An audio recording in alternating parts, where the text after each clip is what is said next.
Galileo Galilei, Isaac Newton, Albert Einstein, poner de manifiesto la belleza y singularidad del universo. Ese científico ambicioso, demasiado seguro de sí mismo, le dará un vuelco al mundo, aunque pagará un precio muy alto por ello. El año en que fallece Galileo, a 1300 kilómetros de distancia, nace un niño que completará sus ideas. También será uno de los científicos. Si lo hubiera compartido con alguien, habría obtenido el reconocimiento de ser el mayor matemático de Europa. Newton ha completado la búsqueda de Galileo para James describir Clerk Maxwell was a matemáticamente Scottish physicist and mathematician who helped shape our understanding of the modern scientific world. Maxwell was born as John Clark in Edinburgh to a wealthy and aristocratic family. Maxwell solved the mystery, and his theories were confirmed by the Voyager space shuttle over 100 años years después, later. otro rebelde arrogante descubrirá que a velocidades muy altas las leyes de Newton no se cumplen y que el universo es más extraño de lo que nunca nadie había imaginado. Pero también es egoísta. Ha tenido 2 fracasos matrimoniales y confiesa de sí mismo ser un desastre en la esfera emocional. Aunque Einstein continuará trabajando hasta el día de su muerte, a los 40 años ha completado su mayor obra.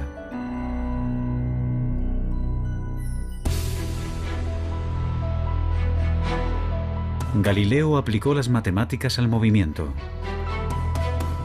Newton perfeccionó esas leyes en el ámbito de la experiencia cotidiana.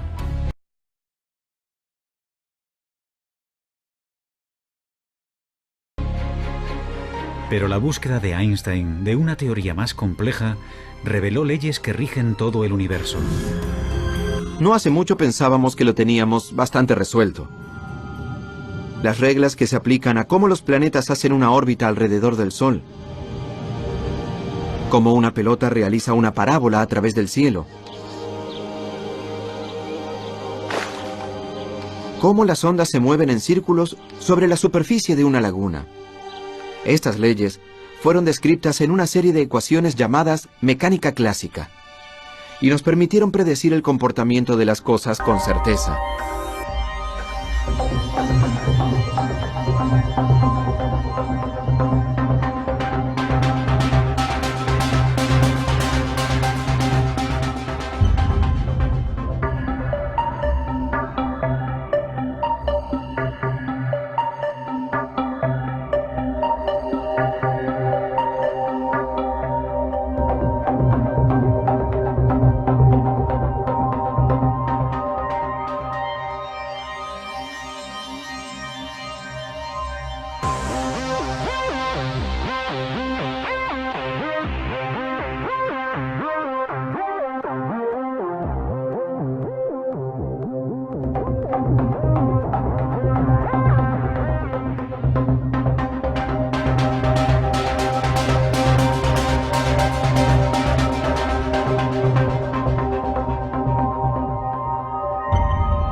Contenía protones y neutrones y que alrededor flotaban los electrones.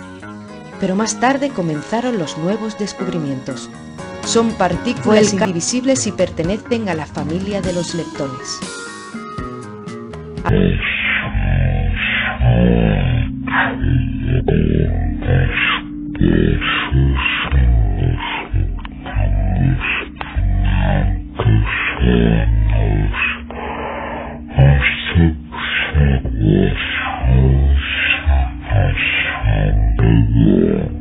Subatómicos.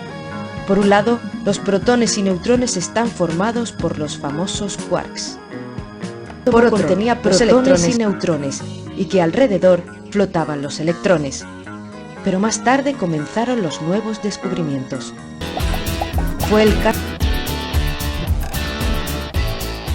y lo consideró como la partícula más pequeña sin división de la materia.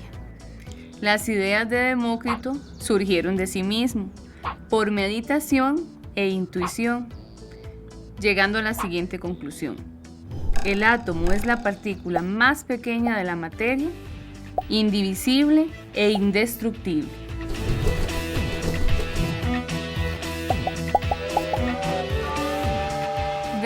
Con esta teoría se explican la ley de la conservación de la masa, la ley de la composición constante y la ley de las proporciones múltiples.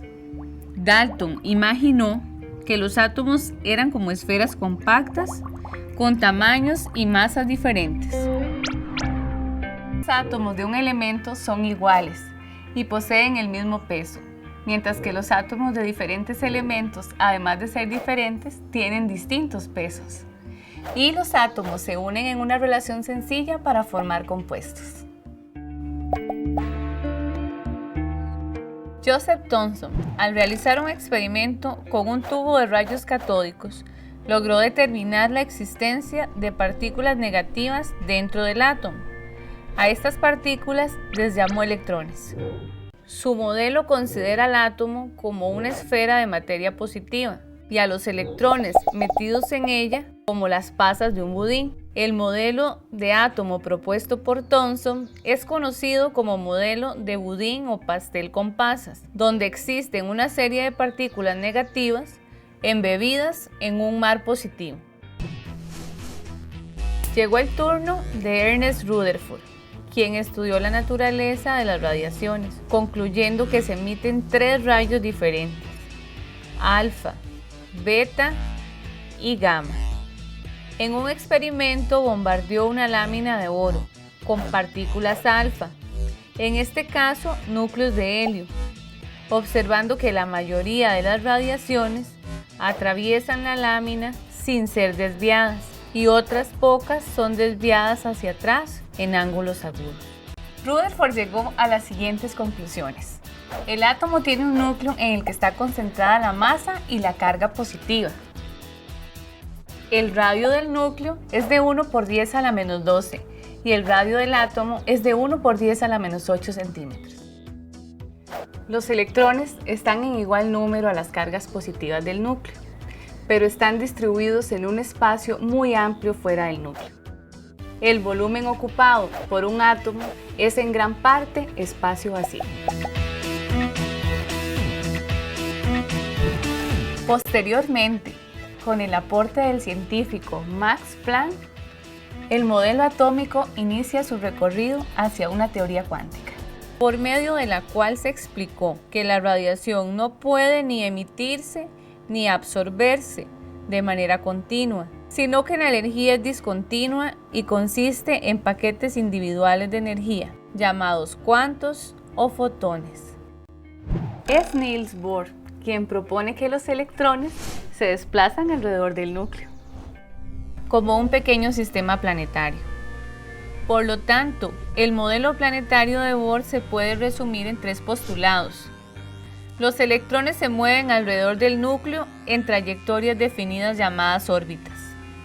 Los electrones están ubicados en niveles definidos de energía. Los niveles más inferiores son los menos energéticos. Cuando los electrones se mueven de un nivel a otro, ganan o pierden energía. E introducir el concepto de cuantización energética, es decir, que los electrones poseen energía y se mueven en forma de ondas. Este es el modelo atómico que Bohr propone, en el cual los electrones giran alrededor del núcleo formando órbitas.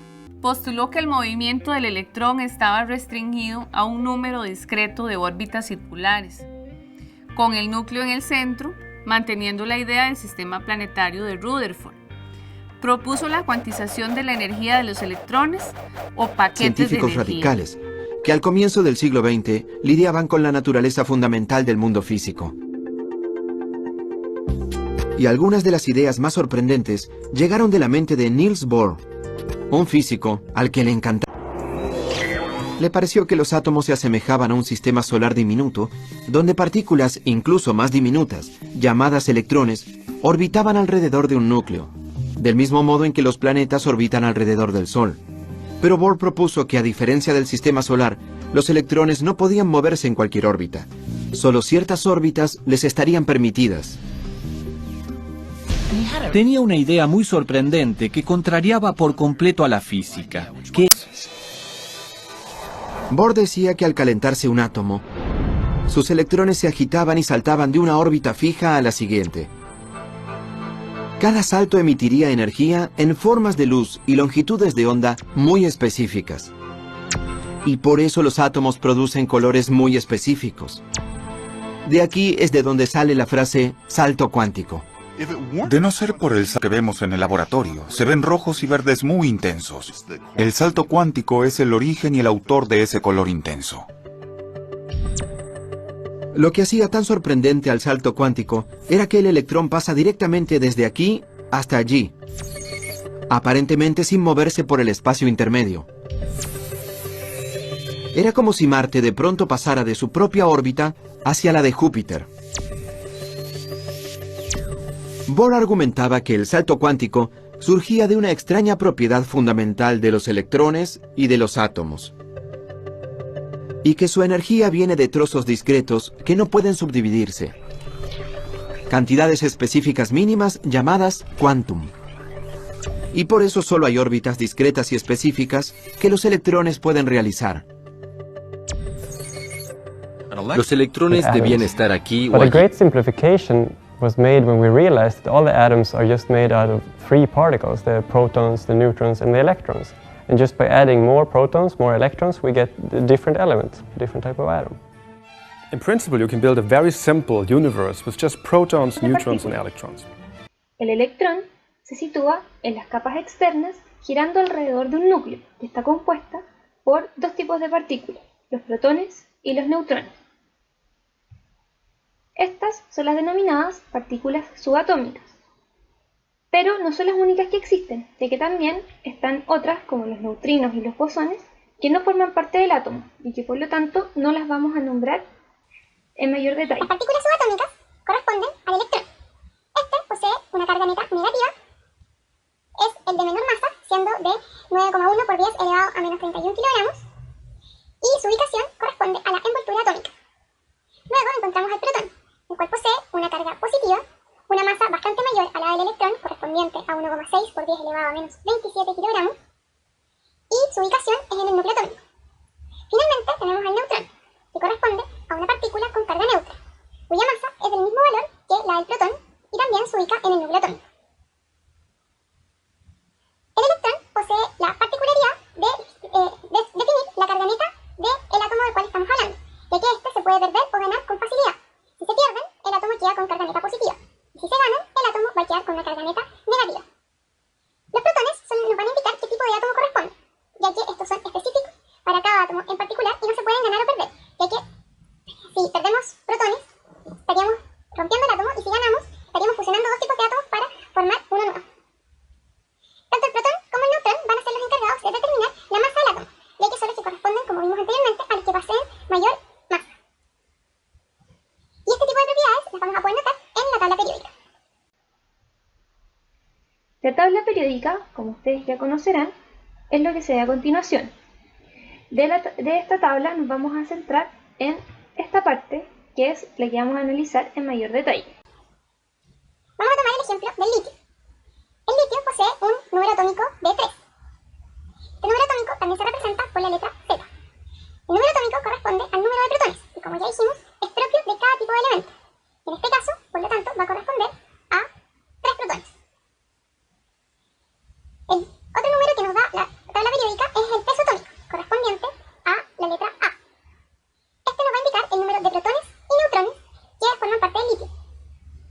En este caso, como ya sabemos el número de protones y sabemos que el peso atómico corresponde aproximadamente a 7, lo que tenemos que hacer es simplemente despejar de una simple ecuación el número de neutrones, como se ve en la pantalla, lo que nos daría un valor de 4. Para los átomos de la tabla periódica se va a cumplir que estos serán eléctricamente neutros, es decir, el número de cargas positivas será idéntico al de cargas negativas, y y por ende el número de electrones será igual al número de protones. Es decir, en este caso el número de electrones corresponderá también a 3.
Scientists recognize 4 distinct kinds of force fields, and they all work through the mechanisms described above. You are readily familiar with 2 of these forces: gravity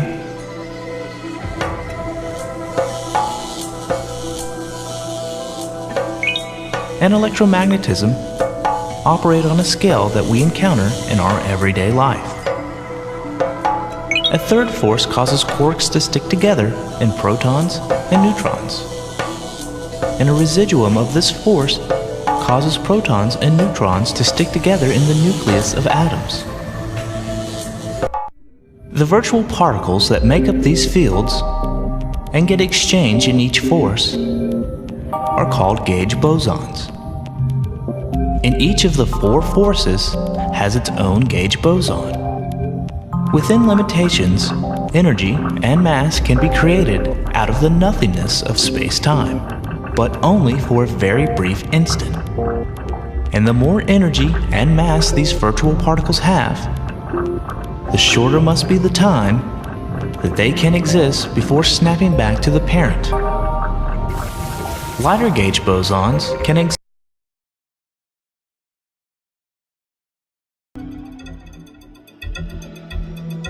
This is our depiction of a proton.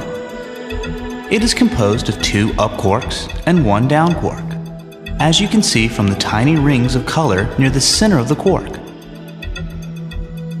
The overall charge of a proton is positive. These protons and neutrons can then combine to form the nucleus of each element in the periodic table. 1 proton in the nucleus makes hydrogen.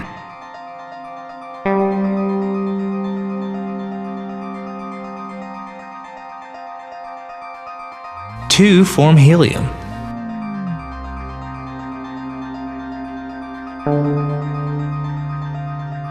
6 carbon. 8 oxygen. 79 is gold. And 92 uranium.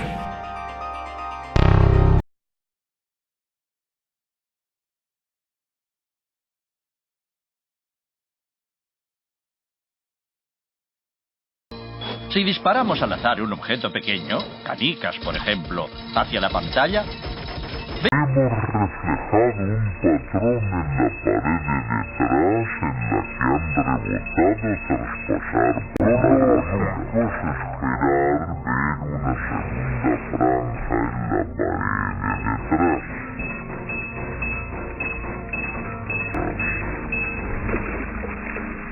Las ondas alcanzan la ranura, se propagan y llegan a la pared de detrás, donde tienen mayor intensidad justo enfrente de la ranura. La franja de resplandor demuestra precisamente esa mayor intensidad. Es un efecto similar al de la franja que dibujan las... Ocurre algo distinto. Si la parte superior de una onda choca con la inferior de otra, se eliminan entre ellas. De esta forma, en la pared obtenemos un patrón de interferencias.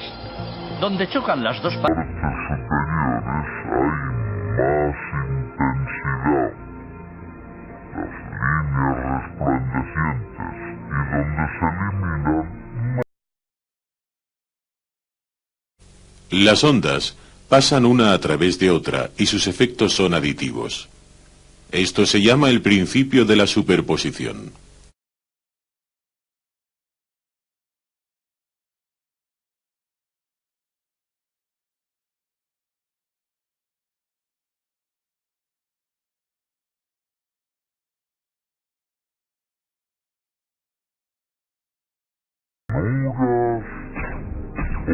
Obtenemos esto, dos franjas de golpes, pero con ondas. El resultado es un patrón de interferencias con muchas franjas.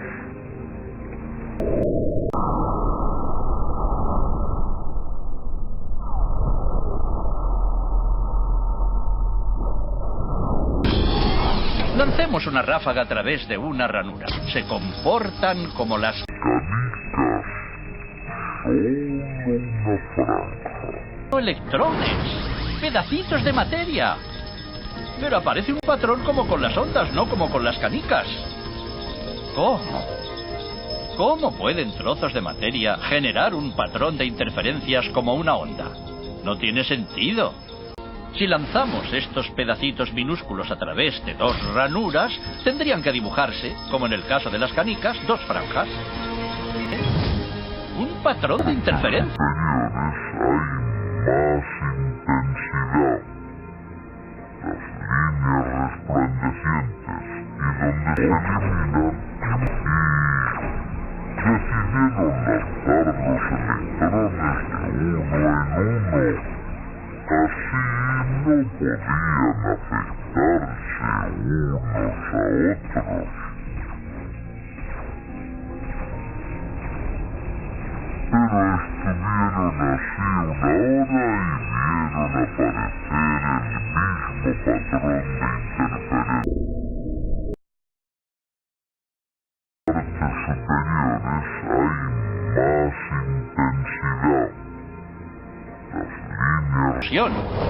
Cada electrón sale como partícula. Se convierte en una onda de posibilidades, pasa por las dos ranuras e interfiere consigo mismo hasta que golpea la pared como partícula. Pero matemáticamente es aún más curioso. Pasa por las dos ranuras y por ninguna. Pasa por una y por la otra. Todas estas posibilidades están superpuestas las unas con las otras. Pusieron un dispositivo de medición junto a la pantalla de las dos ranuras para ver por cuál pasaba y lanzaron el electrón. Pero el mundo cuántico es mucho más misterioso de lo que podían haberse imaginado. Cuando miraron, el electrón volvió a comportarse como una canica pequeña.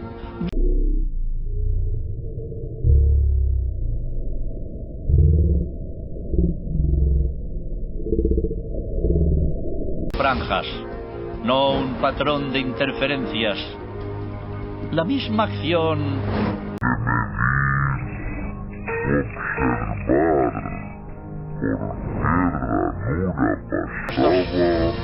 El electrón decidió actuar de manera distinta, como si fuera consciente de que lo observaban. Y en ese momento los físicos se adentraron para siempre en el extraño submundo de los acontecimientos. Veamos un ejemplo que contiene todo el misterio de la mecánica cuántica. Cuando un futbolista lanza un balón, si acierta el tiro, la pelota pasará por una u otra abertura de la barrera de jugadores. Supongamos ahora que el futbolista tiene la dimensión de un átomo. Imaginemos que esta pelota ya no es un balón, sino un electrón. Lo que sucederá ahora es algo del todo inesperado. En lugar de pasar por una u otra abertura, el electrón pasa por ambas a la vez.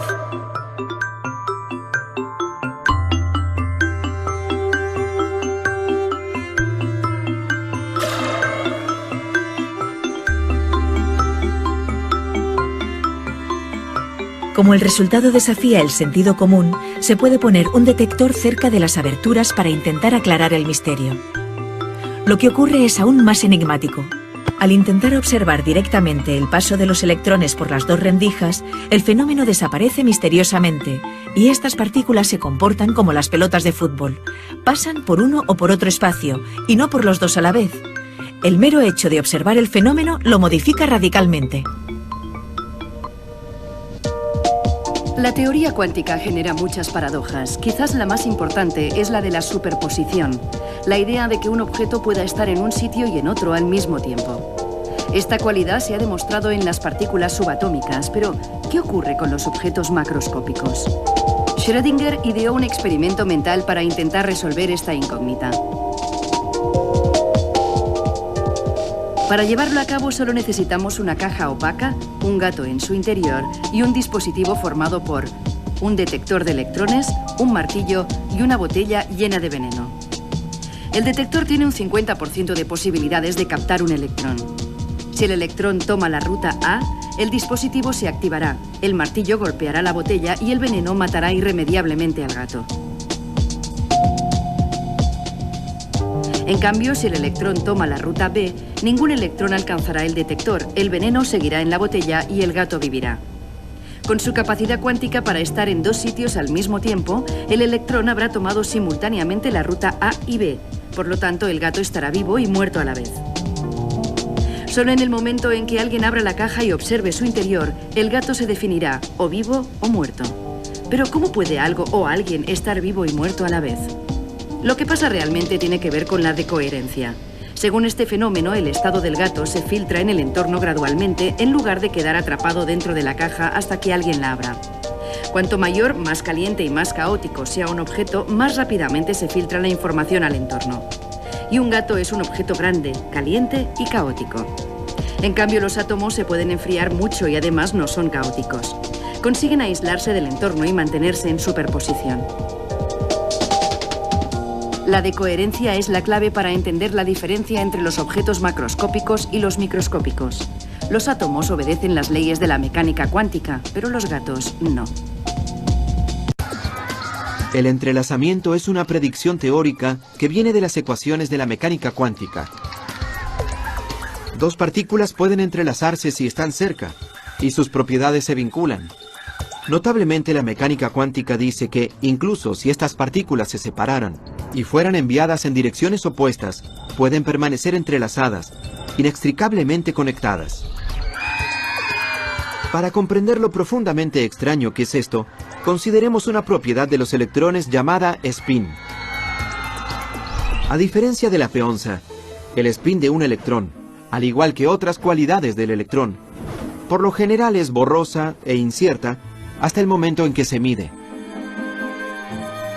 Y al hacerlo veremos que gira en el sentido de las agujas del reloj o en el sentido contrario a las agujas del reloj. Es parecido a esta ruleta. Cuando deje de girar acabará azarosamente en el rojo o en el azul.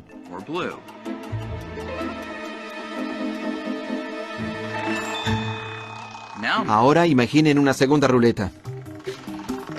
Si estas dos ruletas se comportan como dos electrones entrelazados, Entonces, cada vez que uno acabe en el rojo, está garantizado que el otro acabará en el azul. Y viceversa. Ahora, como las ruletas no están entrelazadas, que suceda eso sería sospechoso.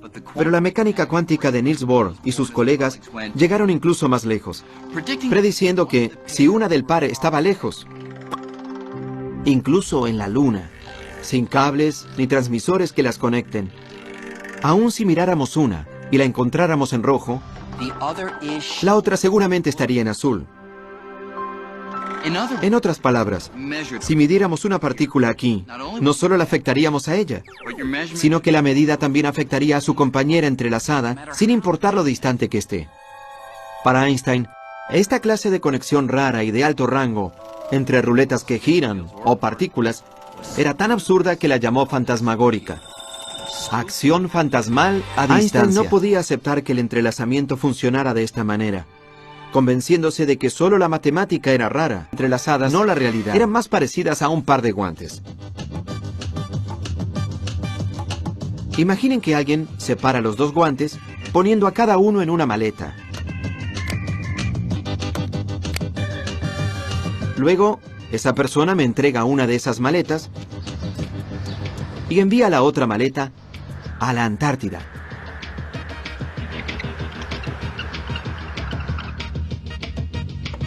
Gracias. Antes de mirar dentro de mi maleta, ya sé que tiene un guante derecho o izquierdo.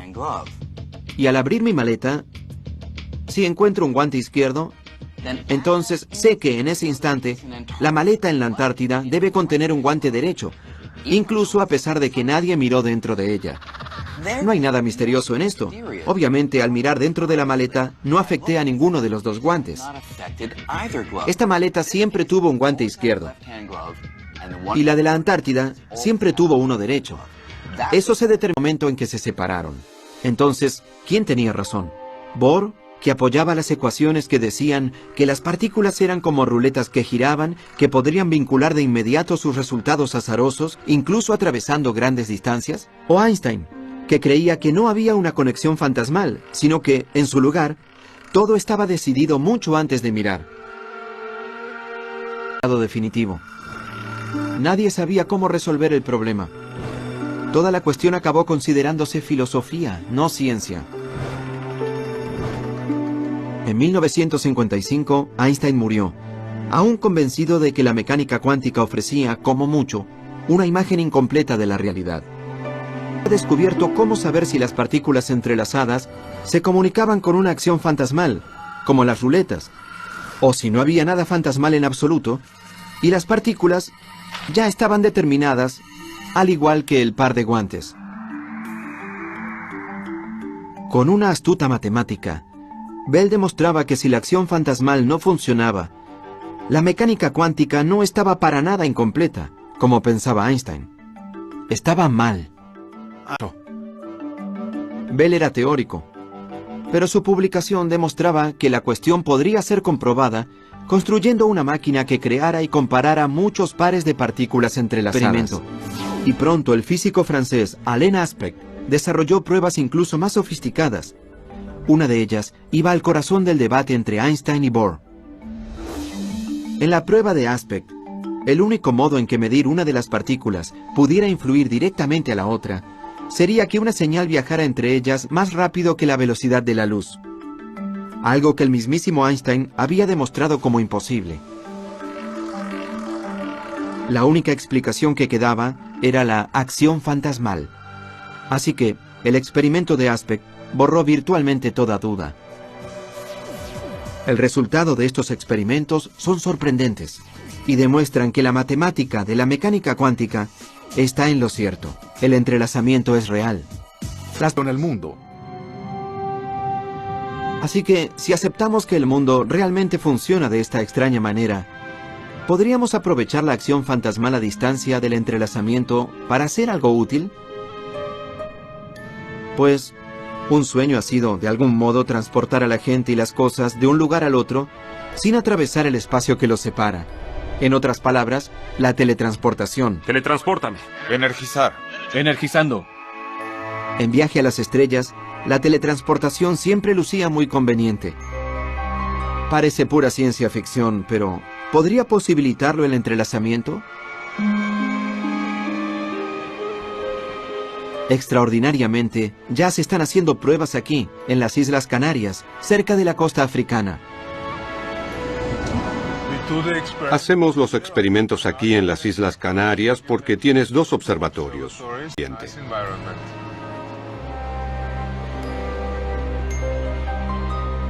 Anton Zeilinger está lejos de teletransportarse como cualquier otro humano. Pero sí intenta usar el entrelazamiento cuántico para teletransportar pequeñas partículas individuales. En este caso, fotones, partículas de luz. Funciona así. Comienza generando un par de fotones entrelazados en el laboratorio de la isla de La Palma. Un fotón entrelazado permanece en La Palma, mientras que el otro es enviado por un telescopio láser a la isla de Tenerife, a 144 kilómetros de distancia. Después, Zeilinger incluye un tercer fotón, el que quiere teletransportar, y hace que interactúe con el fotón entrelazado de La Palma. El equipo estudiará la interacción comparando los estados cuánticos de las 2 partículas. Y esta es la parte increíble. Por la acción fantasmal, el equipo podrá usar esa comparación para transformar al fotón entrelazado en la isla distante en una copia idéntica de ese tercer fotón. Sería como si el tercer fotón se teletransportara a través del mar sin atravesar el espacio entre las islas. Extraemos la información que lleva el original y hacemos un nuevo original allí. Utilizando esta técnica en otros lugares, Zeilinger ha teletransportado con éxito miles de partículas.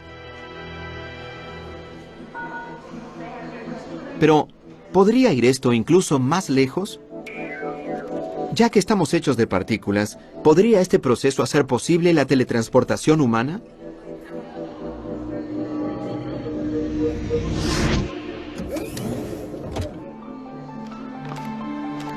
Bienvenida a Nueva York. Digamos que quiero ir a almorzar a París. Pues, en teoría, el entrelazamiento podría algún día hacer que eso sea posible. Esto es lo que necesito. Una cámara de partículas aquí en Nueva York que esté entrelazada con otra cámara de partículas en París. Por aquí, señor Green. Entraría a una cápsula que sería como un escáner o una máquina de fax.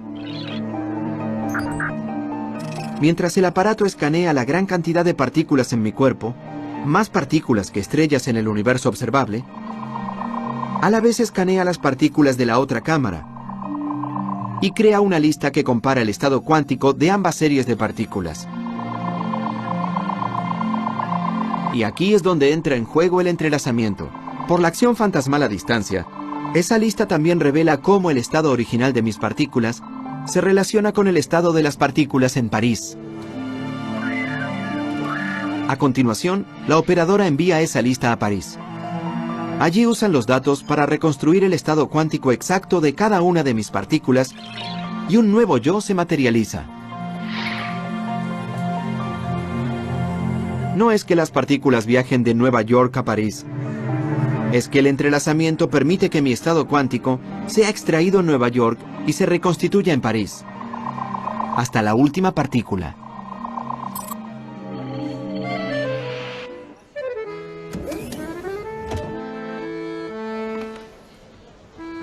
Bonjour, Monsieur Green. Hola. Así que aquí estoy en París, una réplica exacta de mí mismo. Y mejor que sea así, porque medir el estado cuántico de todas mis partículas en Nueva York ha destruido a mi yo original. En el protocolo de teletransportación cuántica. Hoy estamos lejos de la teletransportación humana, pero la posibilidad provoca la pregunta: ¿el Brian Greene que llega a París, soy realmente yo? Pues no debería haber ninguna diferencia entre el viejo yo de Nueva York y el nuevo yo aquí en París. Y la razón es que, según la mecánica cuántica, no son las partículas físicas lo que hacen que yo sea yo, sino la información que contienen estas partículas. Y esa información fue teletransportada exactamente. Todos los trillones y trillones de partículas que componen mi cuerpo. Es un tema filosófico la limonada rara de Lloyd llega en forma de una computadora cuántica. Estas son las entrañas de una computadora cuántica.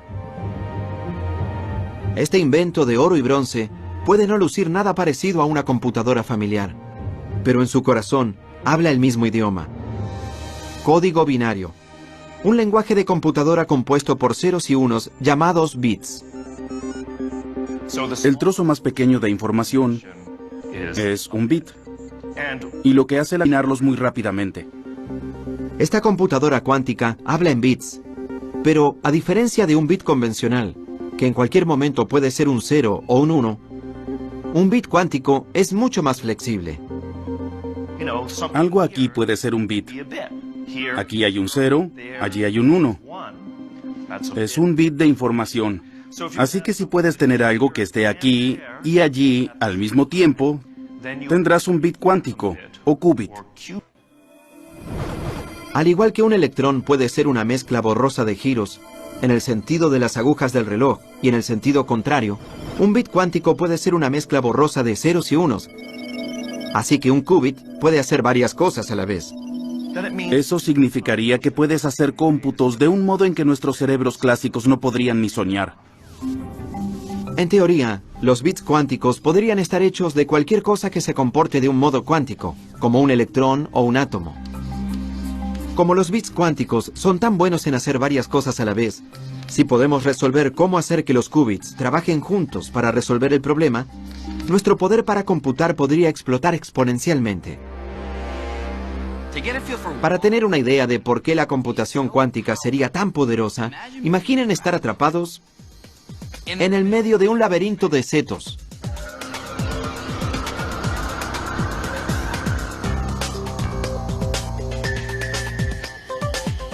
Lo que uno quiere es hallar la salida lo más rápido posible.